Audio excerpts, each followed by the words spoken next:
So last Friday, my girlfriend Mandy decided it was time for us to bond over something more nourishing than Netflix and takeout. Her solution? A couple's cooking class at a trendy local studio.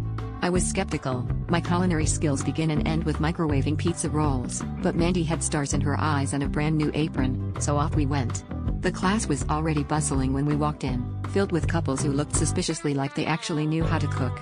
Our instructor, Chef Fabio, introduced himself with a dramatic flourish and a twirl of his chef's hat, which I thought was a bit much, but hey, maybe that's what you get for $60 per person and complimentary wine. Things started off pretty normally, chopping veggies, simmering sauces, and Fabio showing off his knife skills like he was auditioning for a cooking-themed reboot of The Matrix. The only odd thing was the absolute mountain of paprika he kept near his station, which he referred to as his secret weapon. I figured maybe we'd be making some kind of Hungarian dish, or Fabio just really hated bland food. Everything was going fine until we got to the part where we were supposed to garnish our lives with a little color. Fabio grabbed the bowl of paprika and, with the confidence of a man who's never made a mistake in his life, flung it into the air with both hands, like he was throwing confetti at a wedding. Suddenly, the room was filled with a cloud of red dust.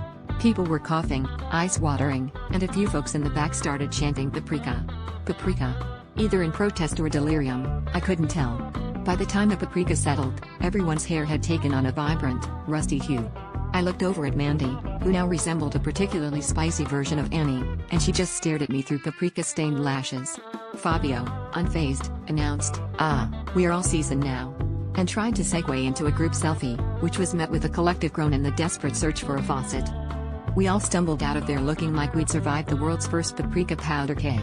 On the plus side, I did learn an important culinary lesson. If you ever want to spice up your relationship, just remember, sometimes the best way to add flavor is to avoid Fabio's flamboyant confetti technique.